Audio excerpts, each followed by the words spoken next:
Hello and welcome to Ipsa Dixit, a podcast on legal scholarship.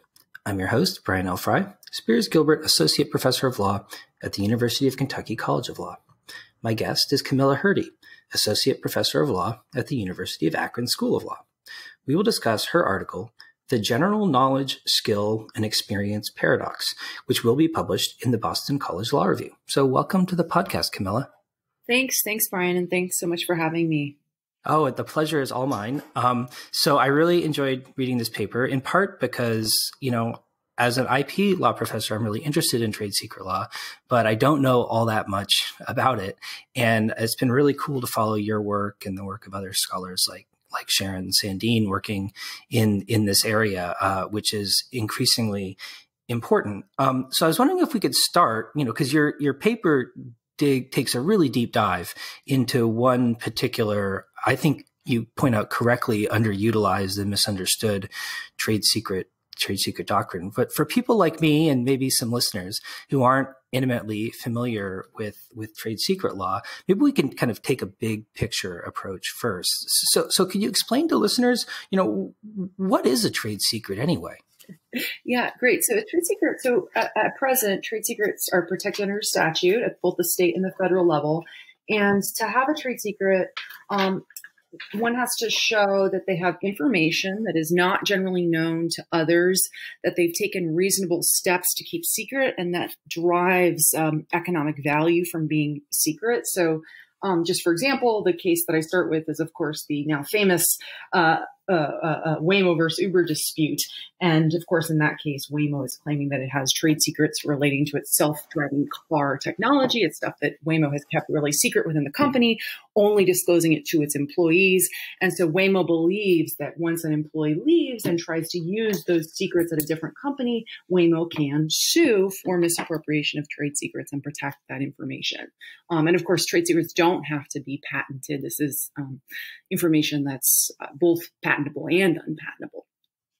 Right. So maybe you could dig into that story just a little bit more, because I thought it was actually really quite illustrative of the kind of policy questions or even doctrinal questions as well that are at stake in a trade secret situation. So what happened there? What was Wemo claiming the employee, is Lewandowski his name, did wrong? And sort of what was his response? Awesome. So in 2007, Google's self-driving car project, and now of course the company's called Wemo, is getting started, and they're spending a lot of money developing this light detection and ranging technology called LiDAR, which is what helps the cars see on the road. And basically, Lewandowski was this kind of hotshot engineer who's hired by Wemo, and he's there for a while.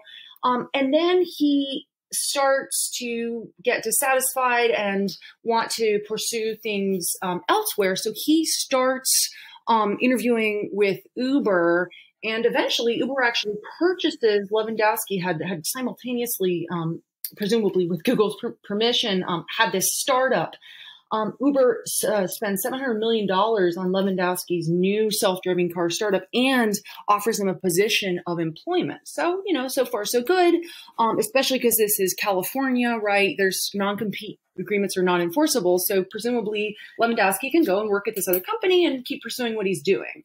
Not so fast. Turns out in the midst of his departure, he has actually downloaded 14,000 documents from Wemo's servers.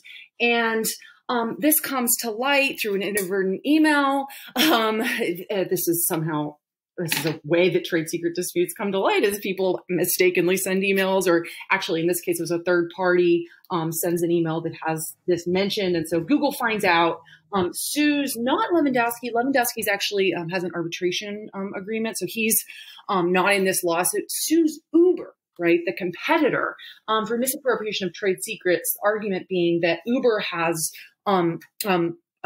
acquired trade secrets through Lewandowski, who had a duty of confidentiality to his former employer. That's like a classic insider case. And they actually, Wemo gets the preliminary injunction. And I have this great, so Judge Alsop is like, whoa, you don't get many cases where there's pretty direct proof. Somebody downloaded 14,000 documents and then left the next day. And also there was this $700 million payment. Did I say 700,000 before? $700 million. You say $1 million. Yeah. Yeah, $1 million. So it's like, what are you really paying for here? Is it this guy and his little startup, or is it Wemo, Google's trade secrets? But case starts to break down. And ultimately, the parties settle 4 days into trial. We can speculate on why that was the case. But with big relevance to my project here, there's a bunch of arguments, defensive arguments that Uber is able to bring. The big, actually huge kicker is not actually clear that Uber ever got those documents, that Uber ever got the secrets. And so it's kind of hard to misappropriate trade secrets if you didn't get them. But for my purposes, one of the defensive arguments that Uber makes is that Anthony Lewandowski wasn't taking his former employer's trade secrets. He was just using his general knowledge, skill, and experience to do what he does best and to work for a new company.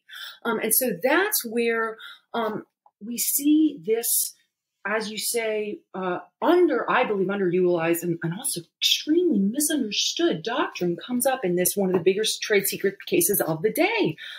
This information, even though it was tangible, right? Even though it was written down in these 14,000 documents, this is part of Lewandowski's generalized knowledge and skill, which he had learned on the job, and that Wemo cannot protect as a trade secret.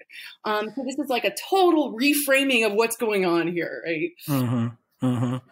When it seems like, based on your telling and what I've heard elsewhere, that trade secret issues are becoming increasingly important in this context where employees want to leave employment with one employer and move to another employer.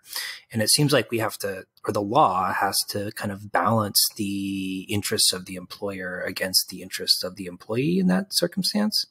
That's exactly right. And I think that this, as I say, sort of abstract, is this doctrine really gets to the heart of that issue. It's like, on one hand, employers are told you can protect your trade secrets if you take efforts to keep this stuff secret. If it has economic value to being secret, you can even disclose it to your employees, so long as you do it carefully, right? I mean, that's the whole principle of a firm, is that you can share this stuff in confidence with your employees. But then on the flip side, there's also, I think, increasingly this notion that people, really skilled, talented people, should not be locked down to one place, and that they should be able to go and do what they think they do best where they want.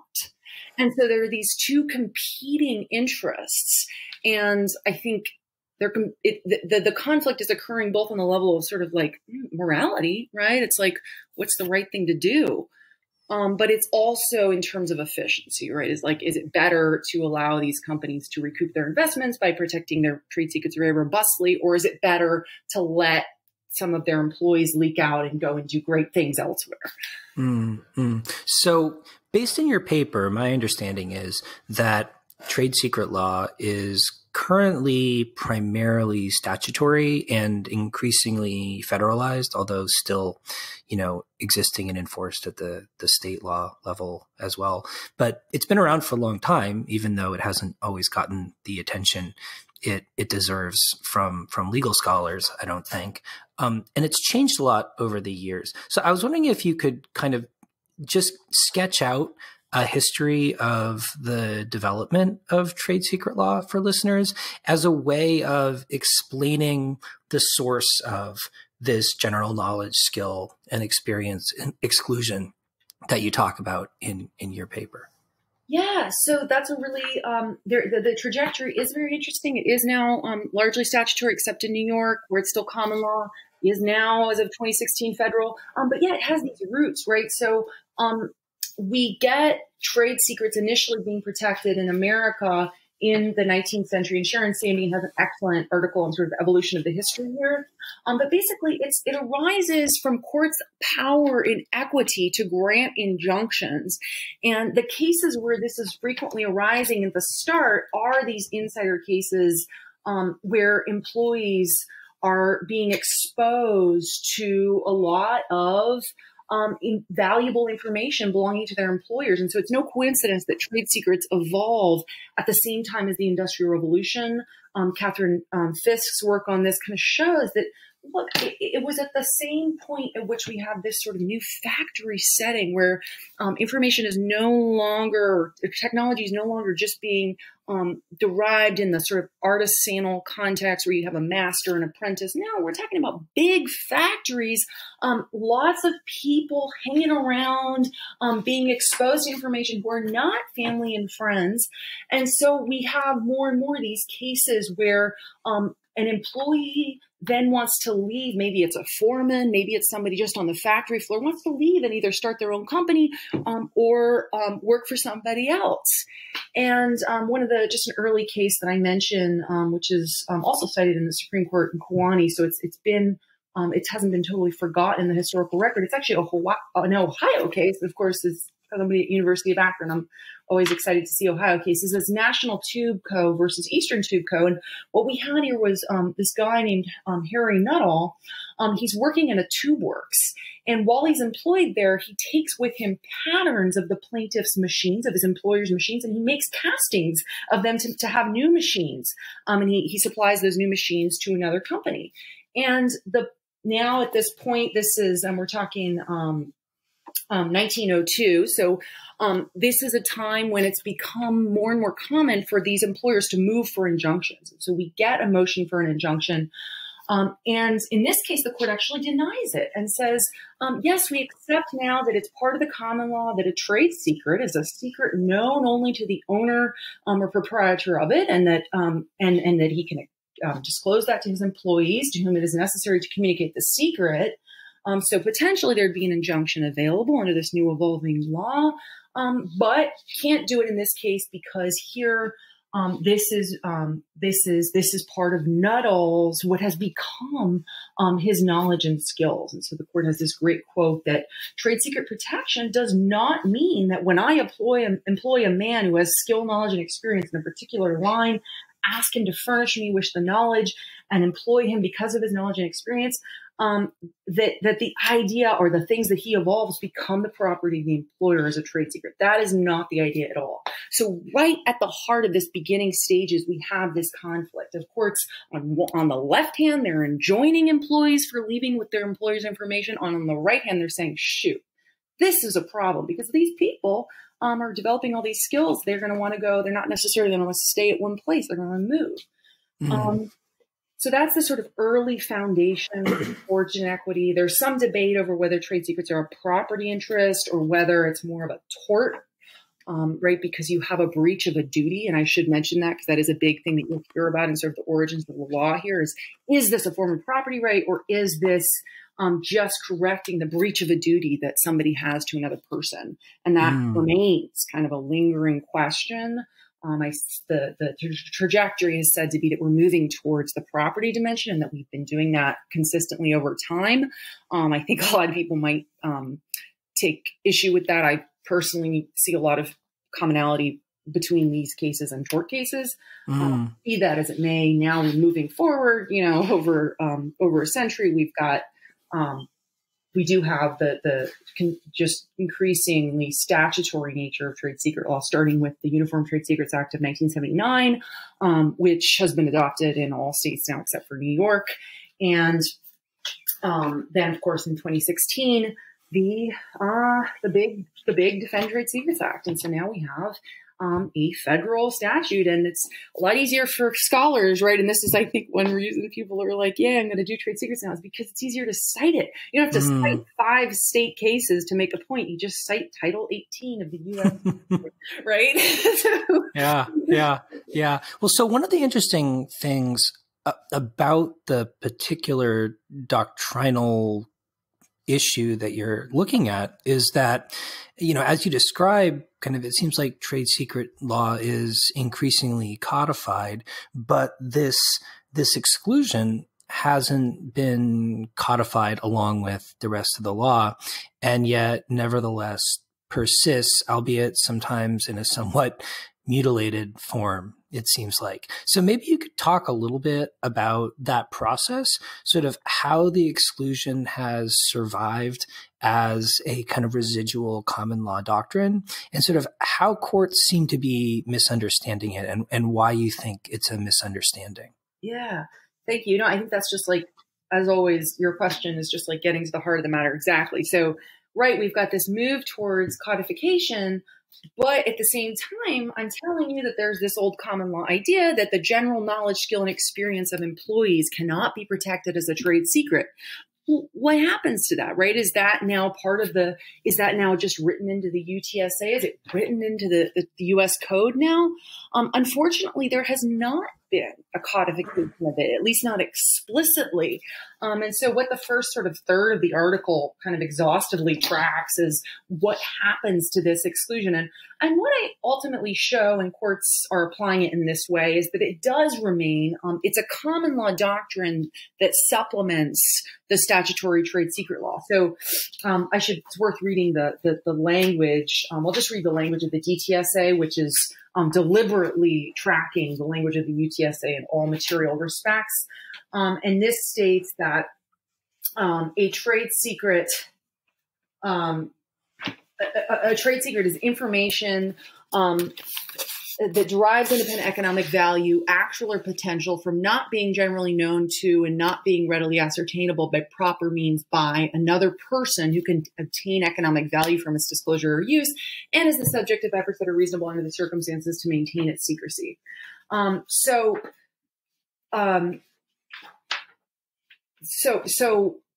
that's what we have in the statutory language, right? We have this, the secrecy requirement of trade secret law is this generally known language. It's that information to be a trade secret cannot be generally known to others. And the thing is that not generally known language, that doesn't encapsulate the general knowledge, skill, and experience exclusion. And it's important to understand information that is not generally known to others. That's referring, and I go through this pretty exhaustively, that's got to be referring to not known to others outside of the company. This is the secrecy requirement. And what that means is that to be a trade secret, information can't be published in a journal article. It can't be disclosed in patents. It can't be public, but it also can't be generally known to the major people who can gain value from it. And so what that says, and this is actually in the drafting history of the UTSA, which again has then been used for the DTSA. So this is both state and federal law. The idea here, and this is just quoting the drafters, the language not being generally known to and not being readily ascertainable by proper means by other persons does not require that information be generally known to the public for trade secret rights to be lost. If the principal persons who can obtain economic value from information are aware of it, there is no trade secret. A method of casting metal, for example, may be unknown to the general public, but readily known within the foundry industry. So what this is setting up is, it is the secrecy requirement, but it's trade secret law's unique notion of what it means to be secret. And it's including when information becomes generally known to the key players in the industry. And so what that means is you can have things that are not in publicly disclosed in documents, that are not in patents, that are actually pretty secret, but they're known to so many of the major players in the industry that it's not protectable as a trade secret. So here's where the confusion comes, because I think a lot of people, including many of my students, which was the origin of this paper, I explained the trade secrecy requirement, and I also explained this common law doctrine that also, by the way, there is another exclusion. Information that is part of the general knowledge, skill, and experience of an employee cannot be protected as a trade secret. And they'd say, oh, it's the same thing as that, right? It's not generally known to other persons. And I'm like, no, it can't be that, because those other persons, we're talking about people outside the company. It's different. And they'd be like, yeah, but you could, presumably, like, if it's generally known to, like, if you interview, like, the top physicists in the field and you ask them, did you know this? And they say, yeah, then that means it's generally known. Isn't that the same as saying it's part of the general knowledge, skill, and experience of the employee? And the answer has to be no. If you look at the way that this exclusion comes up in the cases, and especially the way that the biggest sources on it, the ones that have really gone into it most extensively, like Turner's 1962 treatise, like the 1995 Restatement Third of Unfair Competition, you see this is actually separate. And I'm going to read to you the language of the 1995 Restatement Third of Uncompetition, because this is really, really useful. And this was written by very, very smart people who knew a lot about trade secret law and who knew all of the major treatises. They knew Milgram on trade secrets, Coleman on unfair competition. And they wrote this Restatement Third in 1995. The timing wasn't great because at this point we already had the statutory UTSA had been adopted by almost all the states by that point. So it's like, wow, how used did this get? But it's exceptionally useful. And I'm going to just read you how it describes the exclusion. So the exclusion states, the Restatement Third Unfair Competition, section 42, says that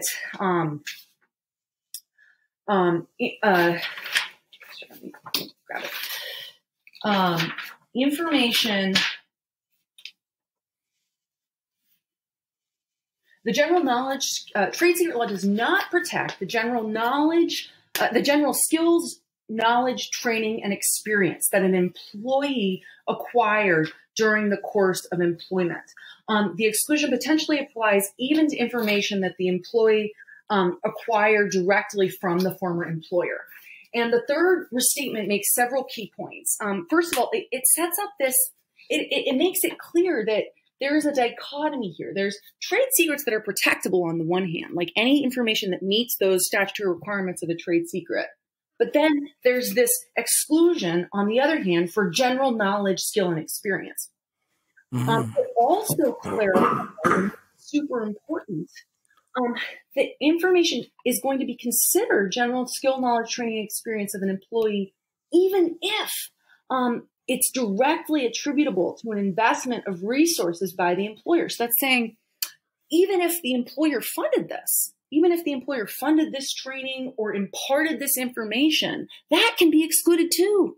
And then lastly, really important, the third restatement introduces this idea, which it's also seen in other case law, like this very important case, SI Handling versus Heisley, that information that might otherwise be a trade secret can lose its status once it becomes so closely integrated with an employee's overall employment experience that protection would deprive the employee of the ability to obtain employment commensurate with the employee's general qualifications. So the point of all that is they are separate, they are different requirements. It's not exhaustively included in the statutory definition, but it's still here. And I have lots of footnotes to just show courts of continual. It has not been lost, despite being explicitly codified. We get it all the time. I can go through some of the interesting cases on this if you like. Yeah, let's. I mean, but just to make sure I'm totally clear on how this works. On my understanding, then, what you're saying is that the doctrine provides that even if particular information might otherwise be protected by trade secret law, in some circumstances, it might not be enforceable as a trade secret because this doctrine removes it somehow from protection. Is that right? Or is there something more complicated going on that I'm missing? That's right. So this was a big question I had to deal with is this a subject matter bar in the way that we think of under patent law? Like, it's just not a trade secret, right? And that's not exactly what it is. Looking into it further, it seems more, it's like what you just said. It's an equitable doctrine that even information that would otherwise qualify as a trade secret is not going to be protected against this particular employee because doing so would deprive them of the ability to get employment commensurate with their overall qualification. So It's a hybrid. It's like a subject matter doctrine in the following way. First of all, like I just said, it's kind of this, we've set up this dichotomy. There's trade secrets on the one hand, then there's this excluded general knowledge, skill, and experience on the other. It's also like a subject matter bar in the sense that the plaintiff in a trade secret case has the burden to prove they have a trade secret. It's not like a patent where you get a presumption of validity. You have to prove that you have information that qualifies as a trade secret. And at least Milgram on trade secrets has said, and I think this is the right approach, that the burden here is on the plaintiff to show that this is not general knowledge, skill, and experience. So it's similar to the secrecy requirement in that respect, that they have to prove it. But it's relative, right? It's a relative exclusion. It's only going to apply. So for example, if I'm Wemo and my computers have just been hacked by outsiders and they've obtained my trade secrets, I can sue them for trade secret misappropriation. On the other hand, say that Anthony Lewandowski has acquired that same information in the course of his job. Well, now he wants to leave. Well, that might be something that he's going to plausibly be able to argue that's his general knowledge, skill, and experience. Well, so that, I think that illustration is really helpful. And you give a bunch of really interesting illustrations in the paper. I wonder if for listeners, you could kind of pick out an example of where the doctrine would appropriately apply and say that there's no trade secret infringement, and then also an example where it wouldn't and the exclusion wouldn't apply. Great. So let's start with so the highlights, so that the core features of this doctrine, as I've just said, are sort of, it's only going to apply with respect to sort of an employee or someone in a like situation who's obtained the information that's become part of their general knowledge, skill, and experience. It can apply even to information that the employer funded and that's otherwise absolutely secret. And it's going to have this sort of this merger principle to it, that information that the employee obtains on the job can become merged with her skill, knowledge, and experience so that she can then leave with it. A great case, and one of the sort of benchmark cases on this that nicely illustrates how powerful this exclusion can be, is Van Products versus General Welding. So this may be, I haven't done the exact empirics on this, but this may be the most cited case on the exclusion of all time. This is a Pennsylvania Supreme Court case where basically the court held that Van Products could not protect as a trade secret the design of its newly invented air dryer. Okay, so this is going to be pretty alarming, I think, to companies that have patentable inventions. So basically, a Van Products inventor, so an inventor at plaintiff, Mr. Norton, conceives of this idea and concept for a desiccant air dryer that can be used to sort of dry tools and prevent rusting, etc. Van actually files for a patent on the dryer. They never get the patent, but that's not really related to the issue. It's not necessarily because it was invalid. Meanwhile, an employee at Van Products named Vincent Rapp, he began his career in the mailroom. He works his way up during the process, and eventually he becomes general manager of the entire air dryer operation. During that period, he becomes intimately involved with Van's air dryer business. He learns significant amounts of secret information, both on the business side and on the technical side. He then leaves to work for a competitor, General Welding, and when there, he buys off the open market a Van air dryer and then reverse engineers it using the expertise that he learned while he was at his former employer. He then goes and he gets he starts selling a competing air dryer that's practically identical in function and concept. It's maybe not infringing. It wouldn't be necessarily infringing on the patent that Van never got, but it's pretty similar. He's definitely used his, all of their secret information to reverse engineer this. So can Van sue for misappropriation of trade secrets, right? And one might think, well, sure, right? This is a former employee, clearly learned all this secret information while working there. Surely they can protect it as their trade secrets. But the answer was no. The Pennsylvania Supreme Court holds not so, that much of the information that Van was claiming as a trade secret, including Rapp's knowledge of the general market demand for an air dryer, the sources of materials used to make the air dryer, the cost of materials and labor, the identity of the suppliers, the methods of advertising, and some of this technical information had all become part of his general knowledge, skills, and experience and were not proper subjects for a mental purge. So the court, this is an example of the court really expansively applying this doctrine. So that's an example of where this court gets it, right? This court understands that this is a separate exclusion. But I want to give you just a couple quick examples of cases where courts either get it wrong or are just kind of confused. So here's one where I think the court gets it wrong. So I said before that one of the big problems here, I think, is that courts conflate this requirement with the requirement that information not be generally known. And here is just an excellent example of that. So this case, static control versus dark print. It's a U.S. District Court in the Fourth Circuit.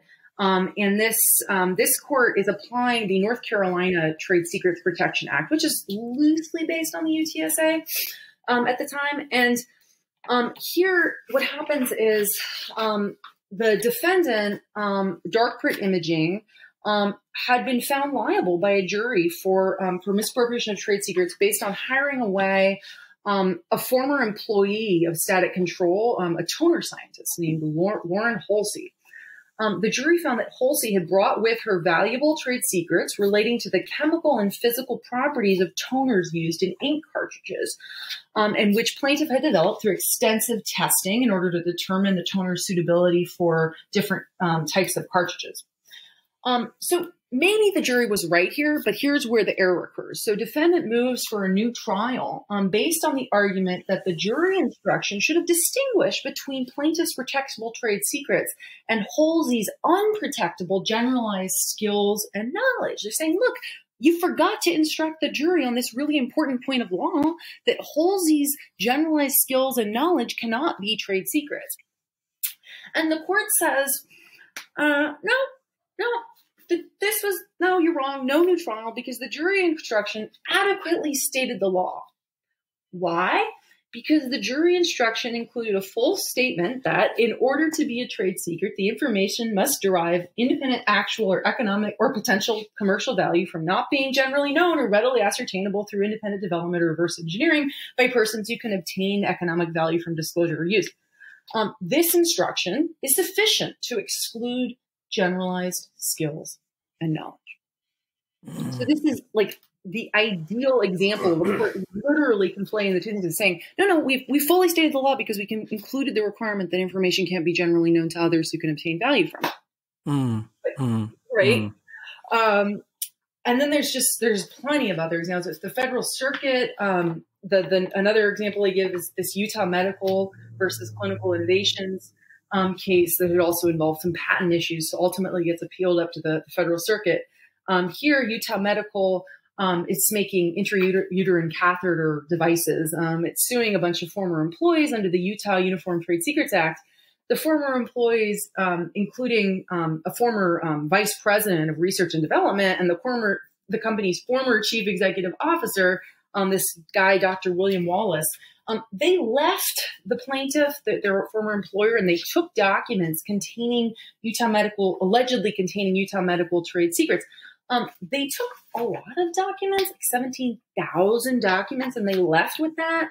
And then they used all that technical information and created a competing intrauterine catheter. Now, that may, plaintiffs probably had a winning case there just on my read of the case, probably reached the right outcome. Oh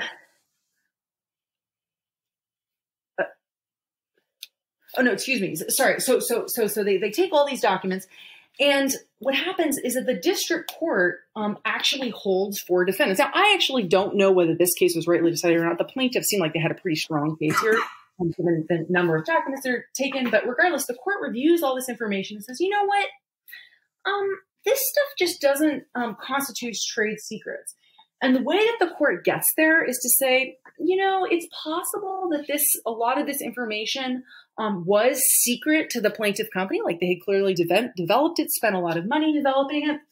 But the standard, the court writes, cannot be viewed as whether the information is generally known and readily ascertainable to the general public, but based on the defendant's knowledge and experience, whether the information was known or ascertainable to them.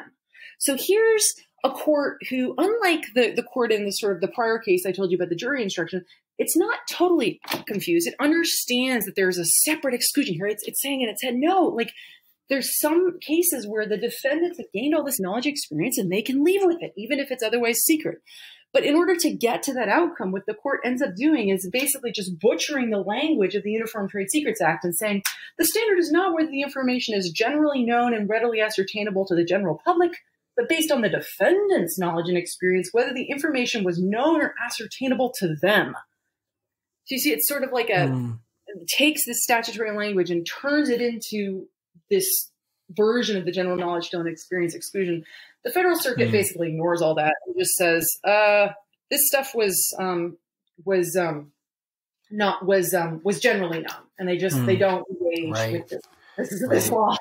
Right. So cases like that, yeah. Yeah. So your discussion of the doctrine was just fascinating to me because, I had not thought about it at all before, despite, teaching a brief trade secret section in my intellectual property survey class. And I got to say, I mean, in a lot of ways, the exclusion you describe reminds me a lot of the fair use doctrine in copyright, in the sense that it seems like a sort of an equitable doctrine designed to mitigate potentially inefficient applications of a kind of property-like tort claim.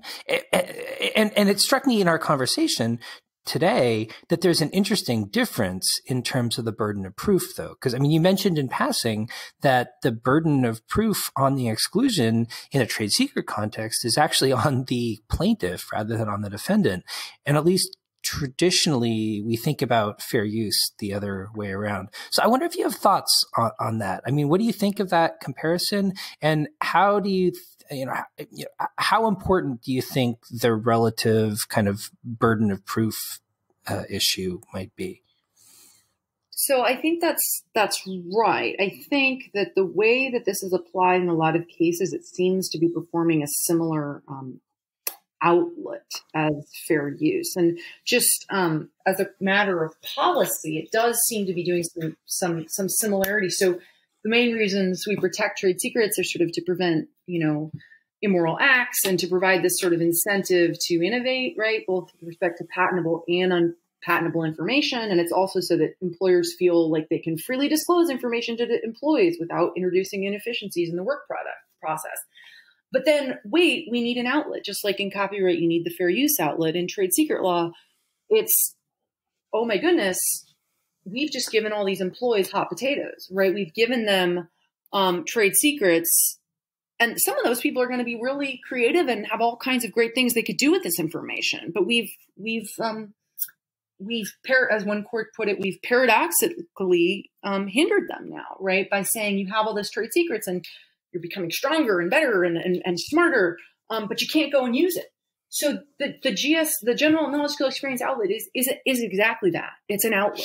And I think it's very important. And this is why I think it really needs to be reinvigorated. Now, how important do I think the burden of proof is? I'm not sure how important it is, because trade secret is a creature of equity.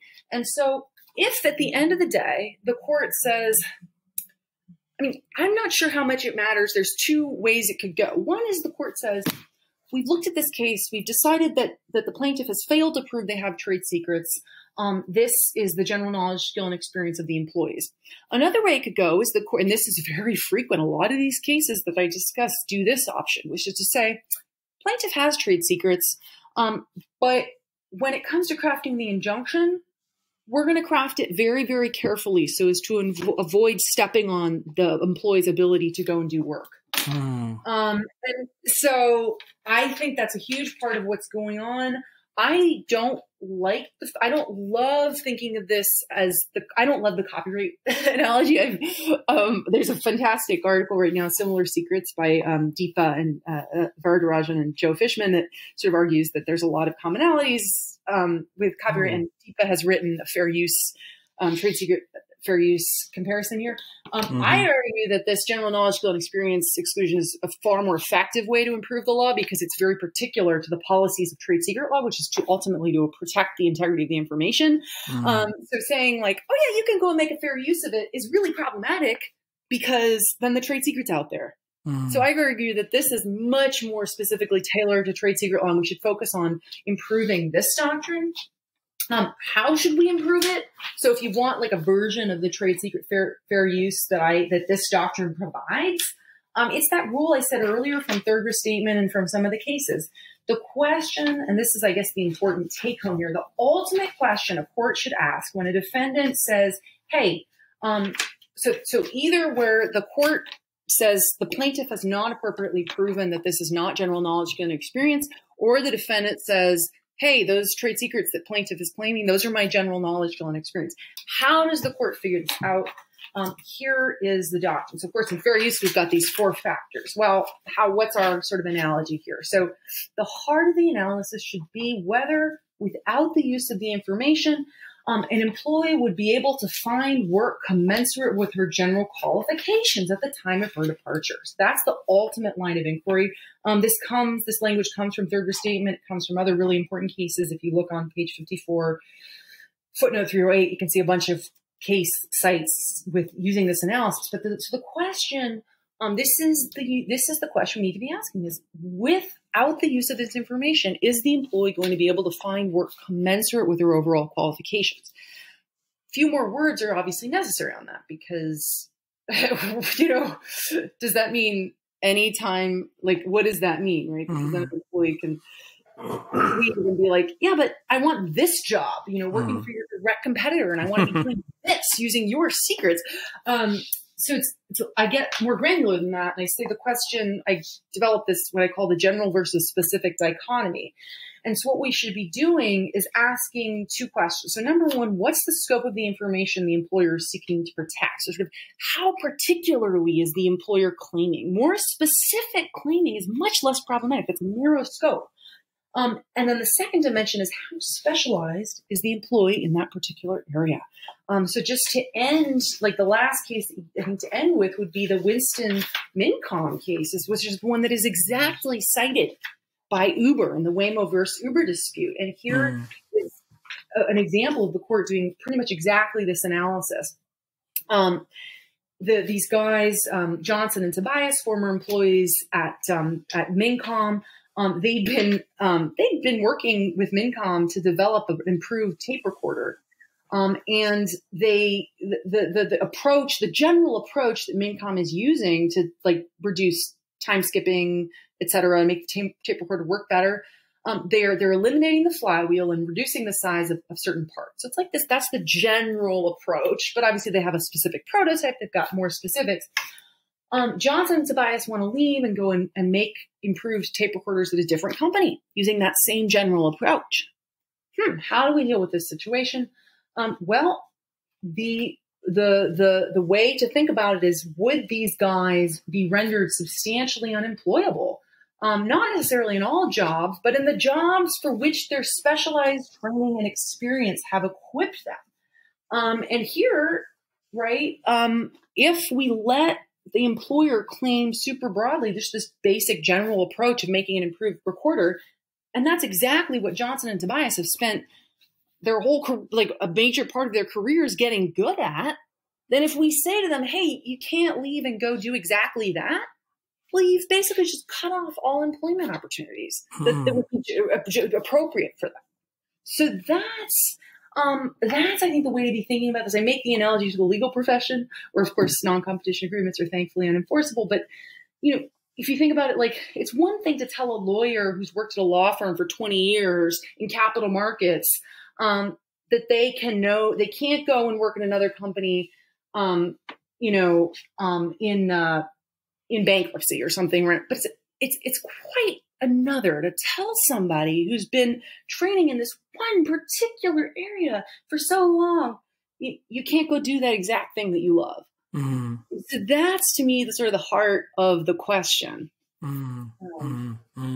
Yeah. So I wonder, Camilla, in closing, the question I came away from, or one of the questions, because it really got me thinking, your paper did, but one of the questions I came away from it with was, do you think the exclusion that you investigate in the paper tells us something about the subject matter or ontology of trade secret law? Or is it like a function of the sort of equitable concerns that trade secret law ultimately is attempting to cash out? Or maybe, I mean, I guess maybe those two are just the same thing, or that's a kind of a false distinction that I'm making. I just wonder if you have any thoughts on that.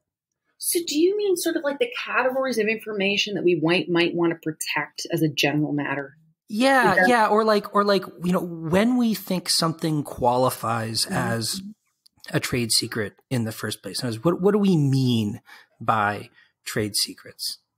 So, Brian, I really think that it does see something about that. And I'm like a big fan of visual thinking. So I do have a diagram on page 12 of my paper that kind of lays out what this doctrine has taught me about the categories of protectable information. And I think this might be where you're getting at, but sort of, this is the way I think about it. So trade secrets, like information that is clearly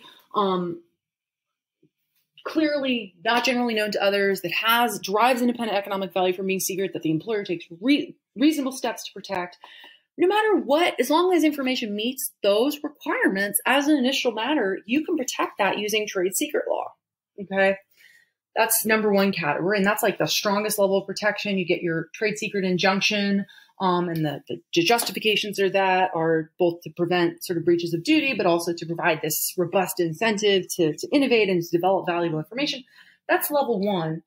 Level two is sort of like, and this is of course lingering in the background, right, is information that doesn't quite qualify as a trade secret. It's just confidential. Maybe it's like documents that you've received in the course of your employment. Here, if it doesn't qualify as a trade secret, you definitely can't protect it under trade secret law. But maybe you have a contract claim. Maybe you have a breach of contract claim there. And different states have different rules on the enforceability of those contracts. But maybe you can have the contract.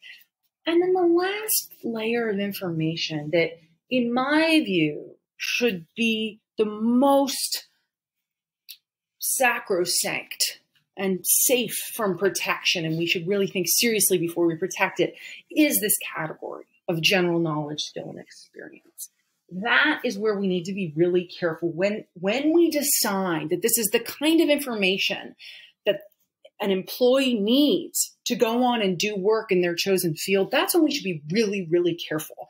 And so whether it's under contract law, using non-competes, right? This is why we see in non-compete contract law, we see courts in every state, even in those in which they're enforceable, always making sure that they're reasonable in terms of duration and geographic limits and in what amount of information is protected. Whether we use non-competes or trade secrets, where we say general knowledge, skill, and experience cannot be protected as a trade secret, that's where we need to be the most careful. So it's a different flavor from the innovation and competition concerns we see in other areas of IP law, like patent and copyright, which is one of the reasons I'm so adamant about preserving both the scholarship and the case law that it's been developing in trade secrets. It's not just a perfect analog to other areas of IP. There's very particular concerns here, largely, I think, about personal autonomy. I really like Viva Moffat's work because it sort of gets away from the whole efficiency discussion around this. Say, no, we have people's lives at stake here. And of course, Orly Lobel's work also gets at this question, but to sort of say, it's not just about sort of what's going to be most efficient, but what's going to be the impact on this person. So categories of protectable information, trade secrets, confidential information, and then this sacrosanct category of general knowledge, skill, and experience. Awesome. Well, Camilla, thanks so much. It's been a real pleasure talking to you, and I've learned a ton about trade secret law from reading your article and from talking about it with you. Thank you. And I likewise learned a ton from your podcast. So thank you so much.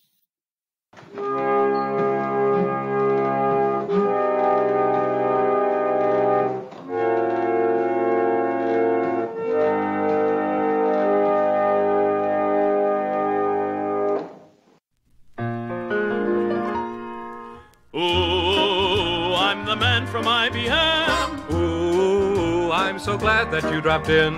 Ooh, would you like to buy a system? Man, I can't resist them. Something good will come from this. I'll just put your proposal here on my desk. Your salesmanship is great. You say you will keep my proposal. Right here with the other 8. Drop in anytime.